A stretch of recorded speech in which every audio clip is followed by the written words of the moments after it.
What if I told you that the very substance added to your water supply for dental health might be costing you up to 11 IQ points? Not just you, but your children. This isn't conspiracy theory. This is Harvard School of Public Health research, analyzing over 74 studies across 12 countries. The evidence is overwhelming, yet most people have no idea. This is the fluoride story that mainstream institutions don't want you to hear. Today, we're going to explore the scientific evidence on fluoride toxicity. We'll look at how this chemical accumulates in your body, what it does to your brain, your bones, and most shockingly, how it affects the pineal gland, that tiny but crucial structure in your brain that controls your sleep patterns and your perception of reality. Let me be clear from the start, this is evidence-based information. Every claim I make today is backed by peer-reviewed research, meta-analyses, and studies published in respected journals. We're going to look at the data objectively, and you can decide for yourself what to do with this information. The fluoride debate is controversial. On one side, you have dental organizations promoting fluoridation as a public health measure. On the other side, you have scientific research showing neurological damage, bone toxicity, and endocrine disruption. Both sides can't be right. Today, we're diving deep into what the actual research says. Fluoride exists in nature, primarily as calcium fluoride in soil and water. The fluoride added to municipal water systems is not the same thing. It's a chemical byproduct of industrial processes, specifically aluminum production and phosphate fertilizer manufacturing. These industries have been disposing of fluoride waste since the 1940s by convincing public health authorities to put it in drinking water. The natural form of fluoride, calcium fluoride, bonds to calcium and has low bioavailability. Your body doesn't easily absorb it. But the synthetic forms added to water supplies, such as sodium fluoride or fluorosilicic acid, are much more bioavailable. Your body absorbs them readily, and once they're in your system, they don't leave easily. The dental argument for fluoridation is straightforward. Fluoride binds to tooth enamel, creating fluorapatite, which is more resistant to acid breakdown than natural hydroxyapatite. But fluoridation doesn't discriminate. While it's affecting your teeth, it's also affecting the rest of your body in ways that dental researchers didn't consider in the 1940s. Your bones are the largest storage site for fluoride in your body. After decades of exposure, older adults can have massive amounts of fluoride accumulated in their skeletons. The bone structure becomes denser but more brittle. This is a condition called skeletal fluorosis. In its mild form, it's asymptomatic. You feel fine, but your bones are slowly deteriorating, becoming more prone to fractures. This is particularly concerning for postmenopausal women, who are already at increased risk for osteoporosis. Studies have shown that when your bones try to remodel and repair themselves under normal physiological processes, the excessive fluoride in your bone matrix disrupts the delicate balance between bone formation and resorption. Your osteoblasts, the cells that build new bone, become less effective. Meanwhile, your osteoclasts, the cells that break down old bone, continue working. The result is a net loss of bone density over time. The relationship between fluoride and bone health is complex and depends on many factors: your age, your calcium status, your overall nutritional intake, and your activity levels. But the evidence is clear that long-term exposure to high levels of fluoride contributes to skeletal problems later in life. Now, let's talk about what happens when fluoride reaches your brain. This is where the research becomes really fascinating and, frankly, quite alarming. The first major study to sound the alarm came from Harvard School of Public Health in 2012. Researchers analyzed 27 studies conducted over 22 years, involving thousands of children in communities with different fluoride exposures. What they found was stark and consistent. Children living in areas with higher water fluoride levels had significantly lower IQ scores than children in areas with lower fluoride levels. The difference averaged around 4 to 10 points. In some studies, the deficit was as much as 11 IQ points. These studies controlled for other factors that might influence intelligence: socioeconomic status, parental education, nutrition, and other environmental variables. The association between fluoride exposure and reduced IQ remains significant even after controlling for all these confounders. How does fluoride reduce intelligence? The mechanism appears to be through its effects on the developing nervous system. Fluoride crosses the blood-brain barrier easily, especially in infants and young children, whose barrier is still developing. Once in the brain, fluoride affects neurotransmitter function, particularly dopamine and serotonin systems. The hippocampus, a brain region crucial for learning and memory, seems to be particularly vulnerable to fluoride. Animal studies have shown that fluoride exposure leads to pathological changes in hippocampal neurons, including increased oxidative stress, inflammation, and neuronal death. These cellular changes translate to measurable cognitive deficits in learning and memory tasks. But here's something that will really shock you. Fluoride doesn't just accumulate in any brain tissue. It has a special affinity for your pineal gland. Your pineal gland is small, about the size of a grain of rice. But don't let its size fool you. This tiny structure is one of the most important organs in your body. It's responsible for producing melatonin, the hormone that regulates your sleep-wake cycle. It's also involved in mood regulation, reproductive function, and possibly even aspects of consciousness that we're only beginning to understand. The pineal gland becomes calcified as we age. This is normal to some extent, but research has shown that fluoride accelerates this calcification dramatically. Studies examining cadavers have found that the pineal gland has the highest fluoride concentration of any soft tissue in the body, often many times higher than in bone. Here's why this matters. Your pineal gland can't function properly when it's calcified. Melatonin production decreases. Your sleep quality suffers. Your circadian rhythms become disrupted. This has far-reaching effects on your health, from your ability to think clearly to your risk for various diseases. Melatonin isn't just about sleep. It's a powerful antioxidant.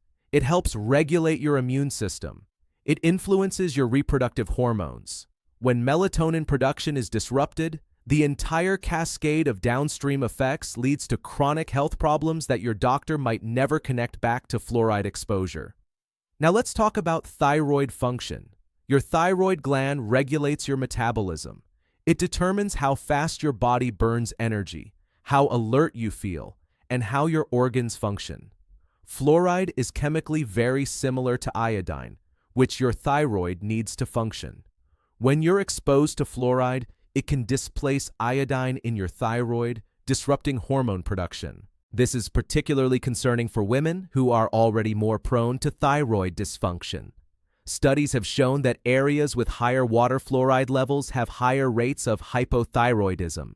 The research is consistent across different populations and regions. The mechanism isn't complicated. Your thyroid cells have special pumps that concentrate iodine from your bloodstream. These pumps don't discriminate perfectly between iodine and fluoride because they're chemically similar. When fluoride enters your thyroid, it interferes with the conversion of thyroid hormones. Your T4 doesn't convert to T3 properly. Your metabolism slows down. You gain weight. You feel tired. You experience brain fog. Your doctor might prescribe thyroid medication.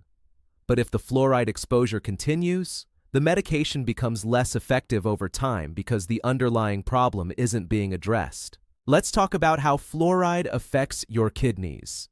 Your kidneys filter your blood constantly, removing waste products and maintaining electrolyte balance. Fluoride is filtered by your kidneys and excreted in urine. But this process isn't perfect. When you consume fluoride daily over decades, some of it accumulates in your kidney tissue. This creates a chronic inflammatory state. Over time, this inflammation leads to kidney damage. The evidence is clear. People with kidney disease have significantly higher fluoride accumulation in their bodies. In fact, skeletal fluorosis is more prevalent in areas with poor kidney function. The relationship goes both ways. Fluoride damages kidneys, and damaged kidneys allow more fluoride to accumulate. It's a vicious cycle that accelerates as you age. For people with kidney disease, even the standard recommendations for water fluoridation can be dangerous. Healthy kidneys can excrete about 50% of the fluoride they process.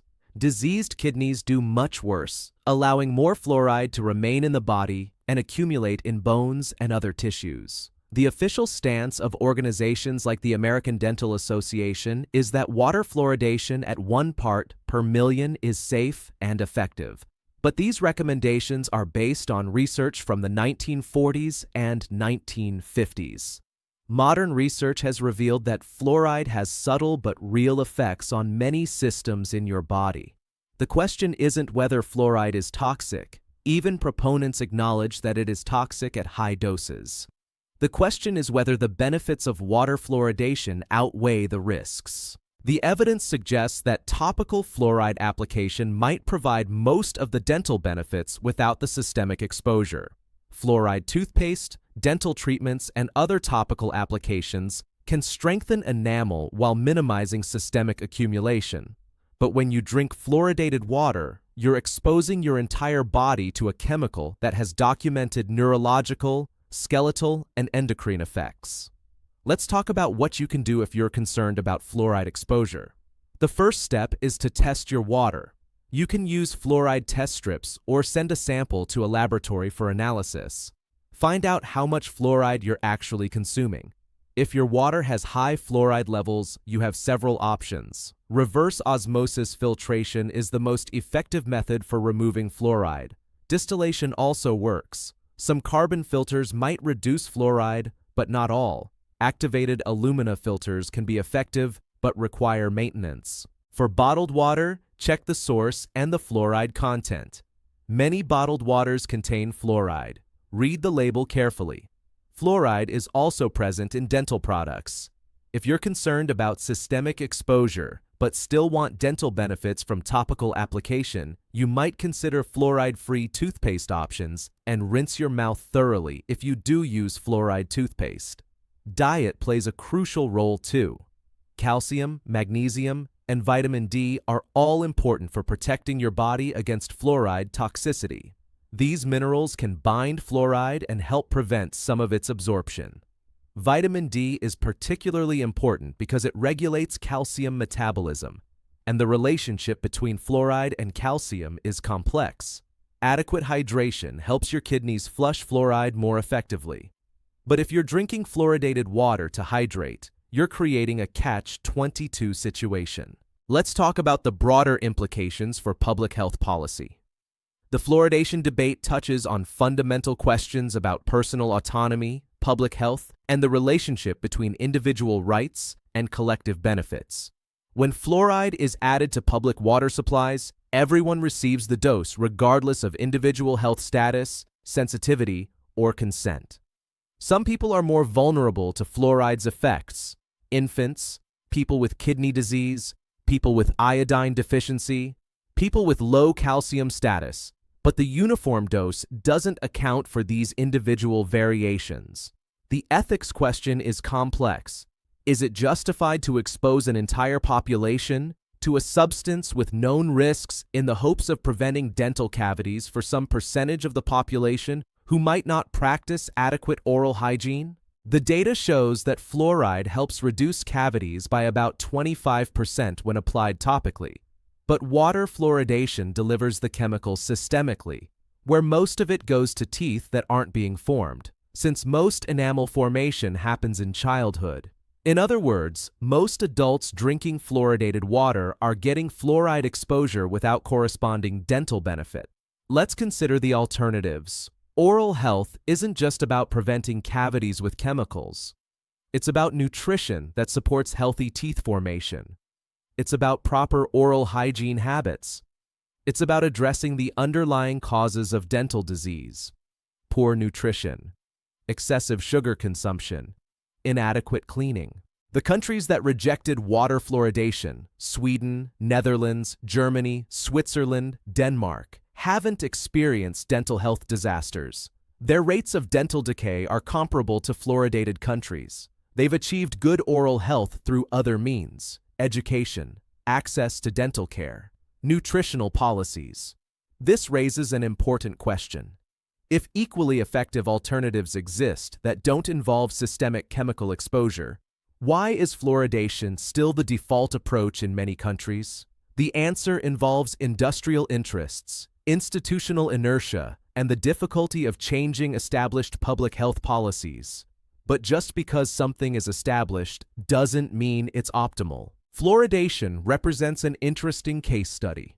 The risks weren't adequately evaluated when fluoridation was introduced. The evidence for risks has accumulated over decades, yet the policy persists, largely unchanged, despite mounting evidence. This is how institutions work. Once a policy is established, inertia takes over. Change requires acknowledging past mistakes, which institutions are reluctant to do. But as individuals, you don't have to wait for institutional change. You can make informed decisions about your own exposure. Let's talk about holistic approaches to dental and overall health. Your teeth aren't isolated from the rest of your body. They're part of a complex system involving your diet, your gut health, your immune function, and your microbiome. Nutrition profoundly affects your oral health. Vitamin C supports collagen formation, which is crucial for healthy gums. Calcium and phosphorus from your diet are the building blocks of your enamel. Vitamin D helps regulate the metabolism of these minerals. Vitamin K2 activates proteins that direct calcium to your bones and teeth and away from inappropriate locations like your arteries. The relationship between sugar consumption and dental disease is well established. Bacteria in your mouth feed on sugar, producing acids that dissolve enamel. But it's not just the sugar itself. It's the frequency of exposure, the form of the food, and the presence of protective minerals like calcium and phosphorus. Your oral microbiome is incredibly complex. Fluoride disrupts this balance by killing bacteria indiscriminately, both harmful and beneficial species. Modern research suggests that a more nuanced approach to oral health might be more effective. Probiotic strains can help crowd out harmful bacteria. Xylitol and other sugar alcohols can reduce cavity risk without systemic toxicity. Now let's broaden the perspective even further. Fluoride exposure occurs in the context of many other environmental stressors: heavy metals, pesticides, industrial chemicals, electromagnetic radiation. Your body has limited detoxification capacity. When you're constantly dealing with multiple chemical exposures, your systems become overwhelmed. This is why a holistic approach to health is so important. You can't isolate single toxins. You have to think about your total toxic load and your overall resilience. Building resilience means supporting your body's inherent detoxification systems. Your liver processes toxins. Your kidneys filter them. Your lymphatic system helps transport waste products. Your skin, your lungs, your digestive system all play roles in keeping your body clean. Each of these systems requires proper nutrition to function optimally. Minerals like magnesium and zinc are cofactors for detox enzymes. B vitamins support liver function. Sulfur-containing amino acids support glutathione production, your body's master antioxidant. Exercise increases blood flow and lymphatic drainage, helping your body remove toxins more efficiently. Sweating through physical activity is a natural detoxification mechanism. But when you sweat, you're also losing water and minerals that need to be replenished. Sleep is crucial for detoxification too. Your brain has a glymphatic system, essentially a waste removal system that's most active during deep sleep. This system removes metabolic byproducts that accumulate during the day. Skimp on sleep, and these toxins accumulate, contributing to brain fog and long-term neurodegeneration. We're talking about fluoride, but really we're talking about something much larger. How to live in an increasingly complex chemical environment while maintaining your health and vitality. Your relationship with your body, your environment, and your community all affect your health in measurable ways. Stress from feeling helpless about toxic exposures takes a toll. Empowerment, feeling able to take actions to protect yourself and your family, has measurable positive health effects. Let me return to something I said at the beginning. I'm presenting research-based information so you can make informed decisions. I'm not trying to scare you. I'm trying to empower you with knowledge. The truth about fluoride is nuanced. There's evidence for dental benefits from topical application. There's also evidence for systemic toxicity from chronic ingestion.